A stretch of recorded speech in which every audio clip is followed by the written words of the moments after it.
I promised my daughter a car for her birthday, but used the money on my stepdaughter's vacation instead. Then I lied about it, got caught on social media, and called my own kid entitled for being upset. So to start this off, I divorced my daughter's mom about 8 years ago. It wasn't friendly, but it also wasn't dramatic enough to justify the way things are now. My daughter is 17. She's lived with me most of the time since the divorce. Logistically, I've been the stable parent. Same house, same school district, consistent income. Emotionally, she's always been distant, but that's been true since her early teens.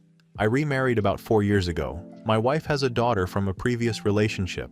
My stepdaughter is in her early 20s now. She's always been polite, appreciative, and frankly easier to be around. She thanks you when you help her. She doesn't sulk when things don't go her way. She works, saves, and doesn't assume things will just be handed to her. That contrast matters here, even if people don't want to hear it. Earlier this year, I told my daughter that I'd help her get a used car for her birthday. Nothing fancy, just something reliable so she could get to school, a job, and not rely on rides. I said it casually at first, then it became a running thing. Family brought it up. She joked about finally being independent. I didn't put anything in writing, but yes, I said it more than once. At the time, I fully believed it was doable.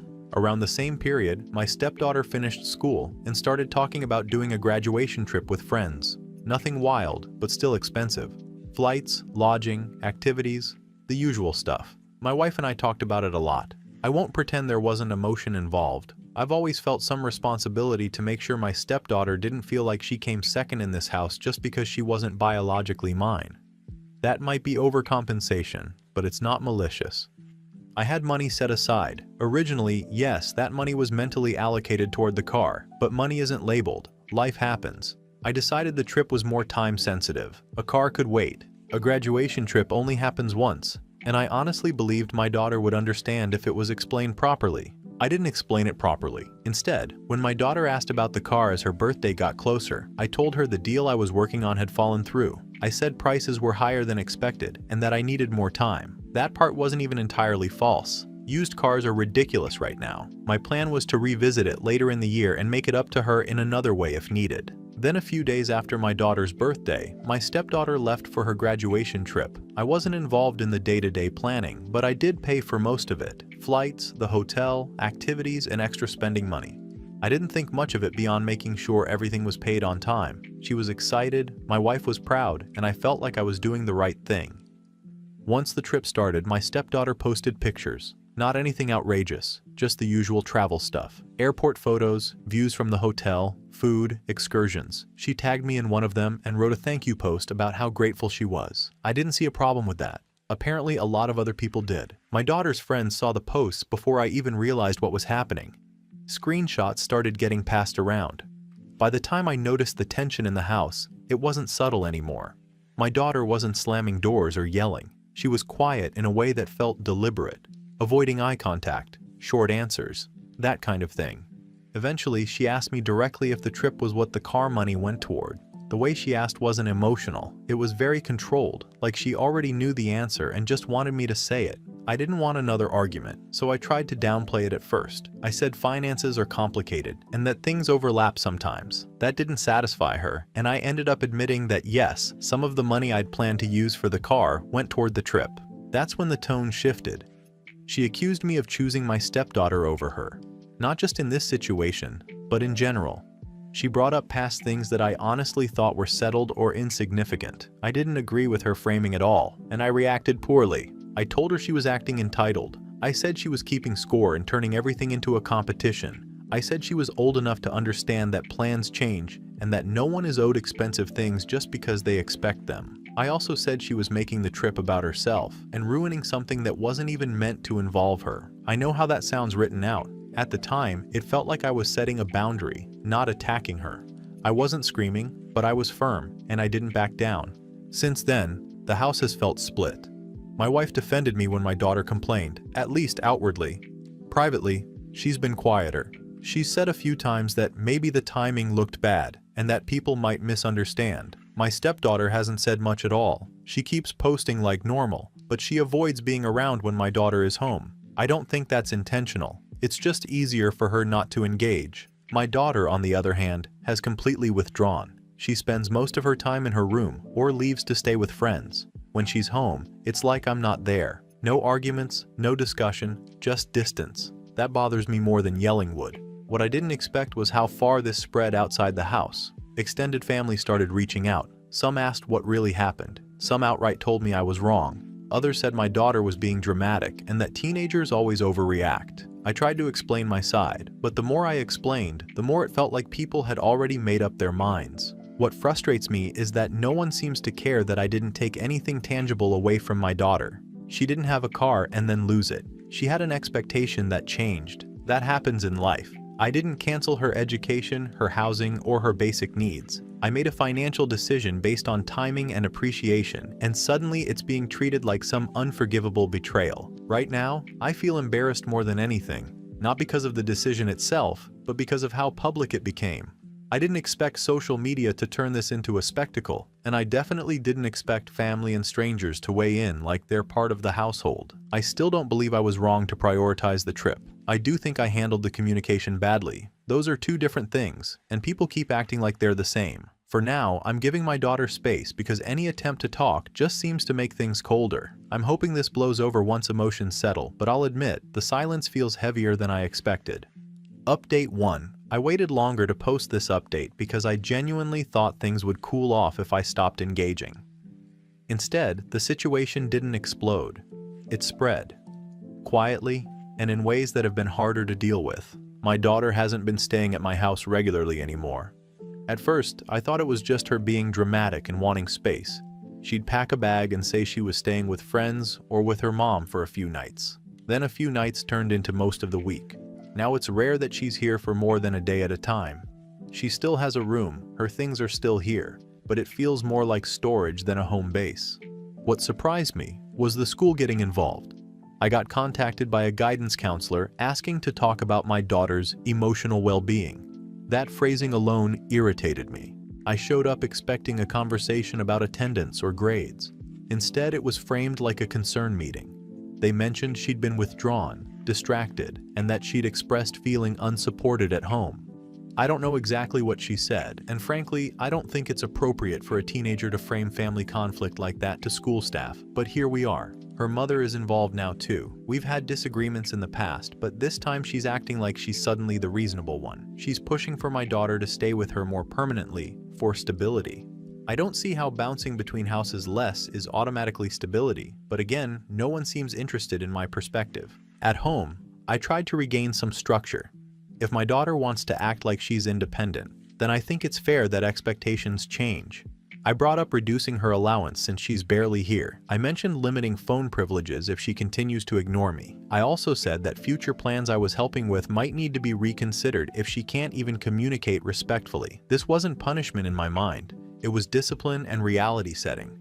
That did not go over well. My wife has started worrying more about how this looks, rather than what's actually happening.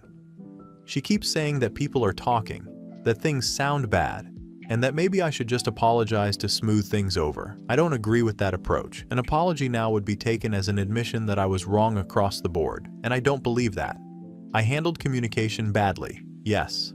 The decision itself still stands. I don't think backing down helps anyone long-term. Socially, things have shifted in a way that's hard to put your finger on but impossible to ignore. Friends I used to talk to regularly are quieter. Group chats go silent when I contribute. Invitations don't come as often. One friend did reach out directly and told me I should have handled things differently and that I embarrassed my daughter. That conversation didn't end well. I don't respond well to being lectured, especially by someone who only has a partial story. I've stopped reaching out to them since. Something else that came up, mostly online, was people focusing on a comment I made without really thinking about how it would be taken. That somehow turned into people saying I never intended to buy it at all, and that I used the promise as leverage. I don't see it that way. I think parents are allowed to change plans based on circumstances, but I can see now how it sounds when it's written out by strangers who already think I'm the bad guy. My daughter didn't announce anything or make a big scene, but she's clearly made moves. Important documents that used to be in a shared file are gone. Her school mail gets redirected to her mom's place more often. It feels calculated, but everyone insists it's just her protecting herself. I still think it's overreaction driven by emotion and outside influence. I'm not being asked what happened. I'm being told what it meant. Every attempt to correct that just seems to make things worse. If I stay quiet, I'm cold and uncaring. If I explain myself, I'm defensive.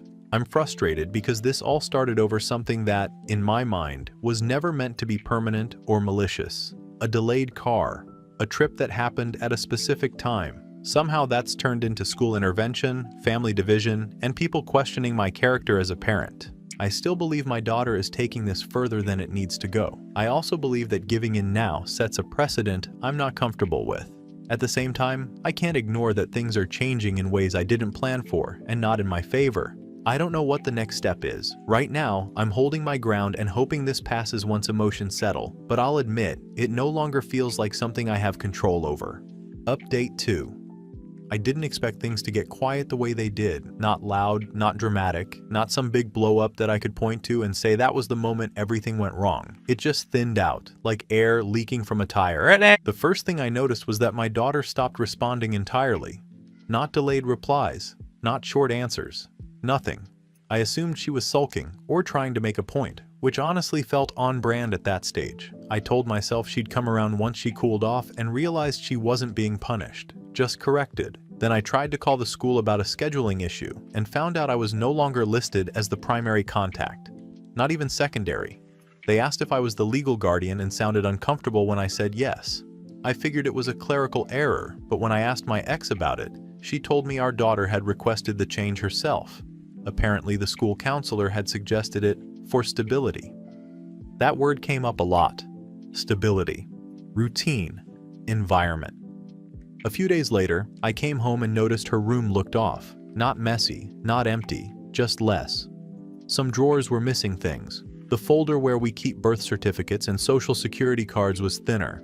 I checked the safe and realized her passport was gone. I didn't confront anyone. I didn't want to escalate over what I still thought was teenage dramatics. The next week, a small padded envelope arrived. Inside was the house key. No note, no explanation. Just the key wrapped in a paper towel like something you return when you're done borrowing it. That was when it hit me that I was no longer part of her day-to-day life in any meaningful way. Shortly after that, my ex formally asked to revisit custody and support. She framed it as a logistics issue. Transportation, schooling, emotional well-being. Nothing inflammatory, nothing personal, which somehow made it worse. When I spoke to a lawyer, he didn't sugarcoat it. He said judges don't like instability, broken promises tied to control, or parents who escalate conflicts with teenagers instead of de-escalating. He also said social media screenshots have a way of ending up in places you don't expect. I may end up paying more. That part stings, but what really bothered me was how calmly everyone treated it, like the outcome was obvious. Around the same time, a relative posted something vague online about parents who confuse providing with parenting and use money as leverage instead of love. No names, no tags, but people connected dots anyway. I started noticing fewer invites, shorter replies, awkward pauses when I ran into people I'd known for years. I became a cautionary tale without anyone ever saying my name. Even my stepdaughter shifted. She stopped posting me entirely. Old photos disappeared, new ones cropped me out. When people asked about the trip, she kept it general and avoided mentioning who paid. I don't blame her. She didn't cause this mess, but she also didn't want to be standing in the splash zone anymore. At home, things weren't great either. My wife stopped defending me the way she used to. She didn't argue, but she didn't reassure me either. She said she was tired of explaining things to people, and tired of feeling like we were constantly doing damage control. She said she'd asked me early on to apologize just to smooth things over, and now smoothing wasn't an option anymore. I still don't think I owed an apology for the decision itself. I stand by the idea that trips and experiences matter, and that entitlement doesn't disappear just because someone is hurt. But I can admit now that I underestimated how much power I had over the situation, and how bad it looks when that power disappears all at once. What bothered me most wasn't losing contact, it was losing authority, losing the assumption that I'd be consulted, losing the role I thought I still had by default. I hear about my daughter through my ex now. Bits and pieces. She's doing fine. Better, apparently. She's calmer, more focused. That's what I'm told. I'm not blocked everywhere, but I'm not unblocked either, if that makes sense. There's no path back that doesn't involve me saying things I don't fully believe. People keep asking if I regret it. That's not a simple question. I regret how messy it became. I regret how public it got. I regret that I didn't realize sooner that once a kid decides you're not safe to rely on, the decision is already made. But I don't regret refusing to be guilted into a version of parenting where every disappointment is treated like abuse. Maybe that makes me the villain here. Maybe I am that dad now. All I know is that things are quieter, smaller, and far more out of my control than they used to be. And apparently, that's the consequence everyone else thinks fits. Final update.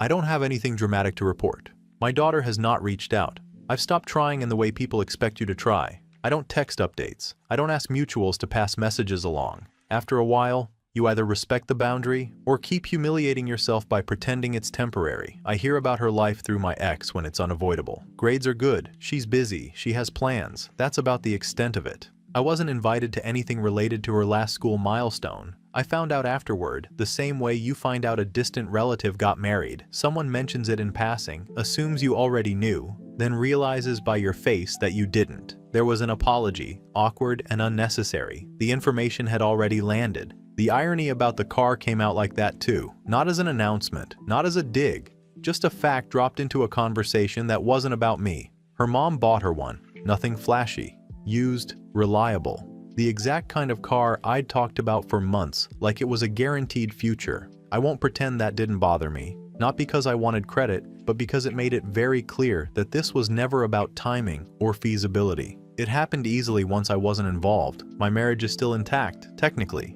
but it's quieter, not in a peaceful way. More like a shared office where two people work around each other and avoid unnecessary meetings. My wife doesn't bring up my daughter anymore. When other people do, she changes the subject.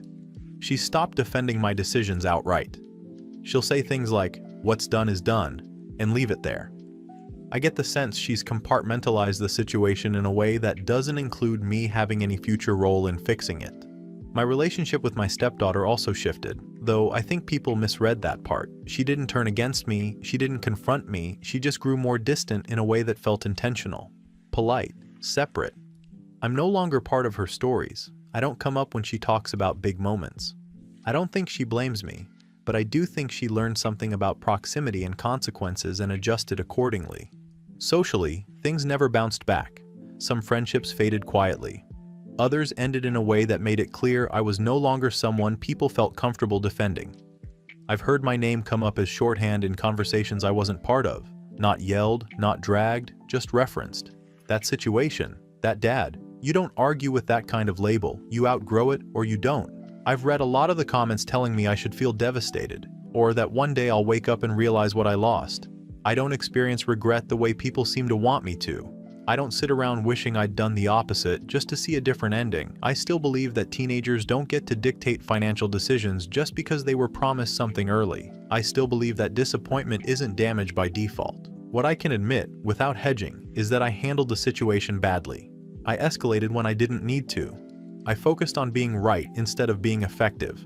I underestimated how permanent certain choices feel to someone who is already halfway out the door emotionally. That doesn't mean I think the original decision was immoral. It means I misjudged the cost. People want closure to look like growth or remorse or accountability speeches. This is just acceptance. My daughter built a life that doesn't include me, and she seems fine doing it. I built one where I'm no longer centered in narratives I assumed would always involve me. That's not punishment. That's just how things work once you stop being indispensable. So yes, I'm the asshole here. I've accepted that label the way you accept weather you can't change. It doesn't rewrite the past, and it doesn't grant anyone the ending they wanted. It just names the situation for what it is. I guess this is just how things turned out.